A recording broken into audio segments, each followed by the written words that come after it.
প্রিয় শিক্ষার্থী, আমি আব্দুল জলিল, প্রভাষক, ব্যবস্থাপনা বিষয়, কর্ণফুলী এসএসসি কলেজ। তোমরা নিশ্চয় ভালো আছো। আল্লাহর রহমতে আমি ভালো আছি।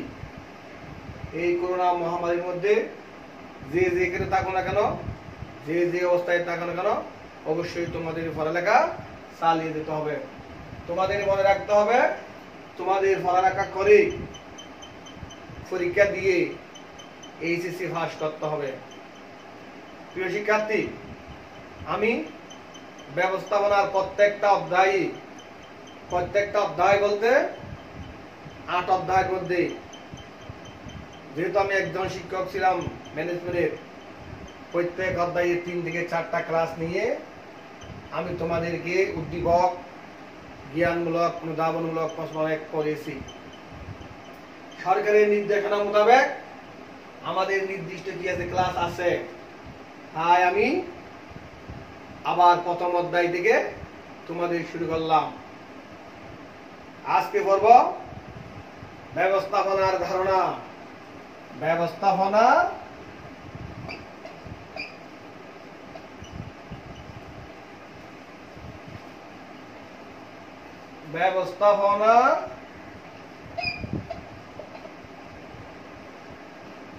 ধারণা।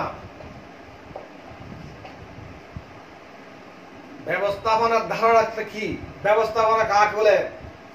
দক্ষতার সাথে কার্য সম্পাদনের যে কর্ম প্রচেষ্টা তাকে ব্যবস্থাপনা বলে, অথবা অন্যের দ্বারা কাজ করে নেওয়ার যে কলা কৌশল তাকে ব্যবস্থাপনা বলে। আমি তোমাদের আগে বারবার বলছিলাম, আমি যে সংজ্ঞাগুলো দিই, যে জ্ঞানমূলক, অনুধাবনমূলক প্রশ্নগুলো বলি, তোমরা সাথে সাথে খাতায় লিখে ফেলবা, এর নোট করে রাখবা। অবশ্যই তোমাদের আগে নোট করা আছে। সেকেন্ড ইয়ার আমি যাদেরকে পড়িয়েছি অবশ্যই তাদের এগুলো নোট করা আছে। প্রতিটি কর্মী, কর্ম এবং বিভিন্ন উপায় উপাদানকে সমন্বয় করে কারবার প্রতিষ্ঠানের সফলতা নিশ্চিত করার নাম হলো ব্যবস্থাপনা। আজকে বলবো ব্যবস্থাপনার বৈশিষ্ট্য। ব্যবস্থাপনার বৈশিষ্ট্য।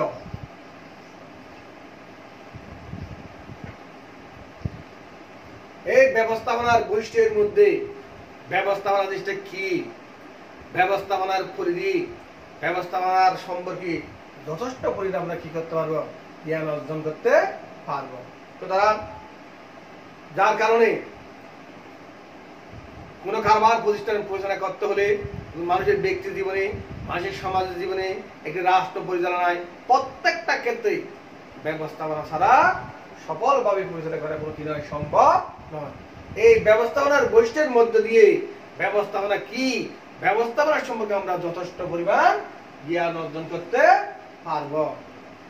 এই ব্যবস্থাপনার বৈশিষ্ট্যের মধ্যে প্রথমে আছে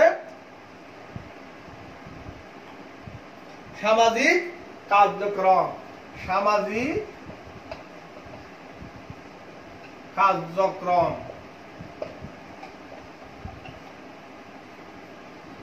আমি ব্যবস্থাপনার সংজ্ঞার মধ্যে বলছিলাম, দক্ষতার সাথে কার্য সম্পাদনের যে কর্ম প্রচেষ্টা তার নাম ব্যবস্থাপনা। তার এই ব্যবস্থাপনা সমাজবদ্ধ জীব মানুষের কার্যগুলি নিয়ে যথেষ্ট পরিমাণ কি করে কার্য সম্পাদন করে। সমাজের মূল উপাদান হলো মানুষ। এই মানবীয় কাজের জন্য ব্যবস্থাপনা যথেষ্ট পরিমাণ কি করে ভূমিকা রাখে। এই মানব সমাজের সফলতা নিশ্চিত করতে ব্যবস্থাপনা ভূমিকা রাখে। আমি ব্যবস্থাপনার সংজ্ঞার মধ্যে বলছিলাম, অন্যের দ্বারা কাজ করে নেওয়ার কলা কৌশলকে বলে ব্যবস্থাপনা। এই মানব সমাজ, মানুষ হলো কারবার প্রতিষ্ঠানের উপাদান, একদম কি কারবার প্রতিষ্ঠান পরিচালনার এক গুরুত্বপূর্ণ চালিকা শক্তি। এই মানব সম্পদগুলো একে অপরের সাথে কাজ করার জন্য ব্যবস্থাপনা কি রাখে, ভূমিকা রাখে। কারবার প্রতিষ্ঠানের কর্মী, কর্ম, কারবার প্রতিষ্ঠানের যে সকল ব্যক্তিবর্গ নিয়োজিত, ওই সকল ব্যক্তিবর্গ যে সকল কাজ করবে তার সফলতা নিশ্চিত করতে একমাত্র ব্যবস্থাপনায় কি করে ভূমিকা রাখে। এইগুলো হলো সামাজিক কার্যক্রম। এই সামাজিক কার্যক্রম হলো ব্যবস্থাপনার যে কতিপয় বৈশিষ্ট্য, তার মধ্যে একটি গুরুত্বপূর্ণ বৈশিষ্ট্য। তারপর আছে মানবিক উপাদান। মানবিক উপাদান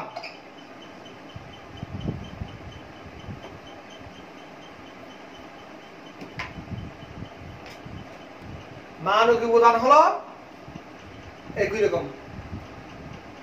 কারবার প্রতিষ্ঠানে যে মানুষ আছে, মানুষের সম্পর্কে যে সকল সফলতা নিশ্চিত করতে ব্যবস্থাপনা কি করে ভূমিকা রাখে। কারবার প্রতিষ্ঠানের সম্পদ বৃদ্ধি করতে ব্যবস্থাপনা প্রত্যক্ষ পরোক্ষ ভূমিকা রাখে। ব্যবস্থাপনাকে বাদ দিয়ে কারবার প্রতিষ্ঠানের মানব সম্পদ, কারবার প্রতিষ্ঠানের সম্পদ বৃদ্ধি করা কোনো মতে কি নয়, সম্ভব নয়। এই মানবিক উপাদান হলো ব্যবস্থাপনার একটি গুরুত্বপূর্ণ বৈশিষ্ট্য। তারপর আছে দায়িত্ব অনুপাতে ক্ষমতা অর্পণ। ক্ষমতা অর্পণ, দায়িত্ব অনুপাতে ক্ষমতা অর্পণ। আমরা ব্যবস্থাপনার সংজ্ঞা দিয়েছিলাম, দক্ষতার সাথে কার্য সম্পাদনের কর্ম প্রচেষ্টার নাম ব্যবস্থাপনা। আমি দক্ষতা মানে বুঝি যাকে যে দায়িত্ব দেওয়া হয় সঠিক সময় সফলভাবে সম্পাদন করতে পারার নামটা হলো দক্ষতা। আমি তাকে যদি তার যে দায়িত্বের পরিমাণের চেয়ে বেশি দায়িত্ব দিয়ে থাকি, তাহলে তার কাছ থেকে আমি সফলতা নিশ্চিত করতে পারবো না। কারবার প্রতিষ্ঠানে নিয়োজিত একজন ব্যক্তিবর্গের মধ্যে যে সকল দায়িত্ব আছে, দায়িত্বের মধ্যে তার মধ্যে যে দায়িত্ব পড়ে, ওই অর্পিত দায়িত্ব তাকে দিতে হবে। অর্পিত দায়িত্ব প্রদান করে তার কাছ থেকে কারবার প্রতিষ্ঠানের কাজ আদায় করে দিতে পারবো, তখনই হবে আমাদের কি ব্যবস্থাপনা। আমি একজন ব্যক্তি কোনো কাজ পারে তাই বলে তাকে অতিরিক্ত কাজ দিয়ে তার কাছ থেকে বেশি পরিমাণ কাজ আশা করে কারবার প্রতিষ্ঠানের সফলতা নিশ্চিত করতে পারার নামটা ব্যবস্থাপনা নয়। ব্যবস্থাপনার নাম হলো যার যে পরিমাণ কাজের আওতা, যার যে পরিমাণ কাজ দেওয়ার উচিত, তাকে সেই পরিমাণ কাজ দিয়ে তার কাছ থেকে সঠিক সময় সঠিকভাবে কাজ আদায় করে কারবার প্রতিষ্ঠানের সফলতা নিশ্চিত করতে পারার নামটা হলো ব্যবস্থাপনা। সুতরাং বলা যায় দায়িত্ব অনুপাতে ক্ষমতা অর্পণ হলো ব্যবস্থাপনার আরেকটি গুরুত্বপূর্ণ বৈশিষ্ট্য। তার মধ্যে আছে কাজের সমাহার। কাজের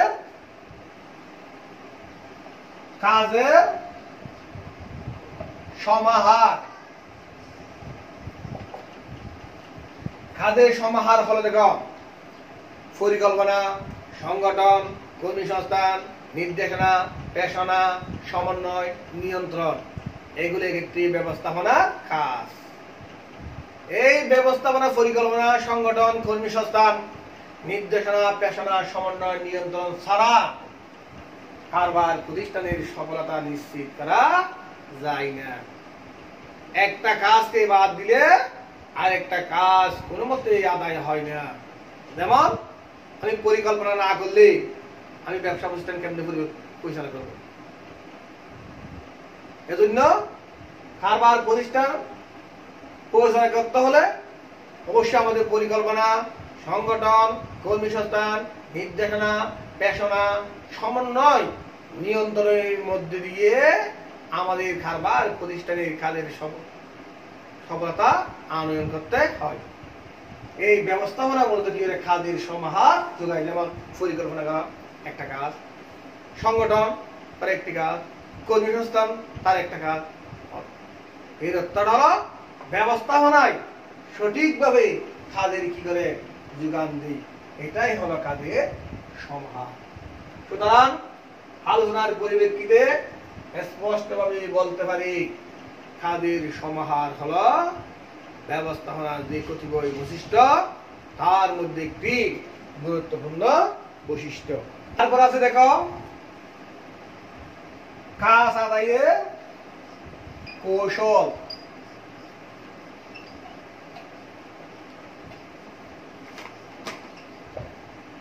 ব্যবস্থাপনার সংজ্ঞা আছে অন্যের দ্বারা কাজ করে নেওয়ার কলা কৌশলকে বলে ব্যবস্থাপনা।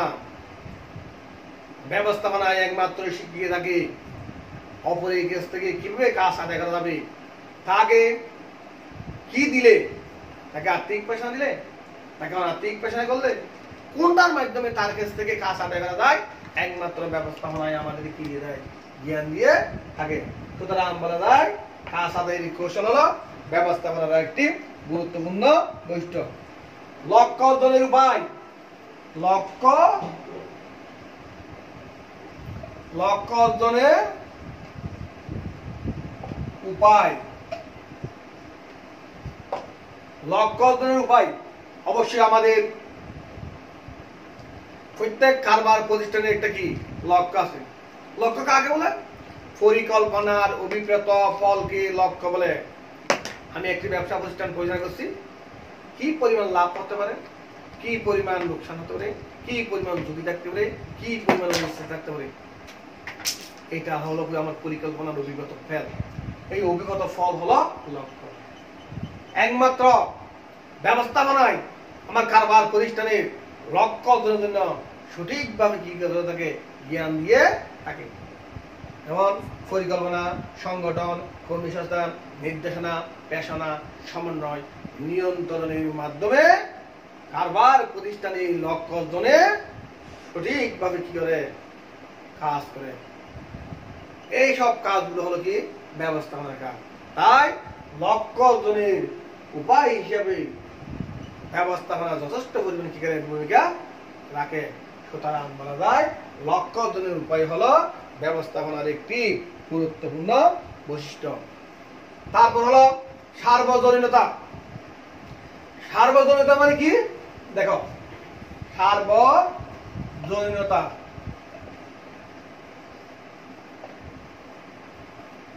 সার্বজনীনতা মানে দেখো, সূর্য উদিত থেকে সূর্য অস্ত যাওয়া পর্যন্ত আমাদের ব্যবস্থাপনা দরকার। একজন মানুষের জন্ম থেকে মৃত্যু পর্যন্ত ব্যবস্থাপনা দরকার। একটি সমাজের, একটি দেশের সব ক্ষেত্রে আমাদের কি দরকার? ব্যবস্থাপনা দরকার। কোন কাজের সফলতা আনতে চাইলে ব্যবস্থাপনা দ্বারা সম্ভব নয়। সূর্য অস্ত থেকে উদিত পর্যন্ত অবশ্যই রব্বুল আলামিন সূর্য উদিত করে, তার মধ্যে সঠিক একটা ব্যবস্থাপনা আছে। একজন মানুষের জন্ম থেকে মৃত্যু পর্যন্ত সঠিক সময় সঠিকভাবে যখন তার কার্য পরিচালনা করতে পারবে না, তার জীবন সফল হবে না। অবশ্যই ওখানে ব্যবস্থাপনা আছে। ঠিক তেমনি একটি রাষ্ট্র পরিচালনার ক্ষেত্রে একটি রাষ্ট্র যেভাবে পরিচালনা করতে হয়, ঠিক সেভাবে যদি আমরা পরিচালনা করতে না পারি, মানে বুঝতে হবে এখানে সঠিক বা ভালো ব্যবস্থাপনা নেই। আর সঠিকভাবে রাষ্ট্র যখন পরিচালনা করতে পারি, তখন আমাকে বুঝতে হবে ওখানকার ব্যবস্থাপনা ভালো। ঠিক একটি ব্যবসা প্রতিষ্ঠান পরিচালনা করতে হলে, সফলতা নিশ্চিত করতে হলে অবশ্যই তার ব্যবস্থাপনা থাকতে হবে। ওই ব্যবস্থাপনার গুরুত্বপূর্ণ কার্যগুলি 7টি: পরিকল্পনা, সংগঠন, কর্মী সংস্থান, নির্দেশনা, পেশনা, সমন্বয়, নিয়ন্ত্রণের মধ্যে দিয়ে কাজ সম্পাদন করতে হবে। এই ব্যবস্থাপনার 7টি কার্যগুলির মধ্যে যখন আমরা কাজ আদায় করব, অবশ্যই আমরা কি করতে পারবো? কারবার প্রতিষ্ঠানের সফলতা নিশ্চিত করতে পারবো। সুতরাং আলোচনার পরিপ্রেক্ষিতে স্পষ্টভাবে বলা যায়, ব্যবস্থাপনাকে বাদ দিয়ে কোন কাজের সফলতা আমরা নিশ্চিত করতে পারি না। এটার নামটা হলো, সব ক্ষেত্রে ব্যবস্থাপনার কি হয়? প্রয়োগ হয়। এটার নামটা হলো ব্যবস্থাপনার সার্বজনীনতা। প্রিয় শিক্ষার্থী, আজকে আমরা ব্যবস্থাপনার সার্বজনীনতা সম্পর্কে অবশ্যই আলোকপাত করলাম। তোমরা প্রত্যেকে ক্লাস শোনার পরে খাতার মধ্যে প্রত্যেকটা পয়েন্ট লিখে ফেলবা। লিখার পর আমি যা বললাম তা ভালো করে শুনবা। শোনার পর একটা জ্ঞান অর্জন করবা। আবার বই খুলে এই পয়েন্টগুলো আছে, এই পয়েন্টগুলো সম্পর্কে একটু ভালো করে পড়বা। পড়ার পর একটু উপলব্ধি করবা। আমার বলা, বই লেখানো যে জ্ঞান, তা সমন্বয়ে তোমাদের সুন্দর একটা কি তোমাদের একটা ভালো একটা জ্ঞানের কি হবে সমাহার হবে, তার সমন্বয়ে তোমরা সুন্দর করে প্রত্যেকটা প্রশ্নের উত্তর দিতে পারবা। যেহেতু অনলাইন ক্লাস সময়ের স্বল্পতা, তাই আজকে আর বেশি নিতে পারলাম না। যে যেখানে আছো নিরাপদ থেকে পড়ালেখা চালিয়ে যাবা। আল্লাহ হাফেজ, সবাই ভালো থাকবা।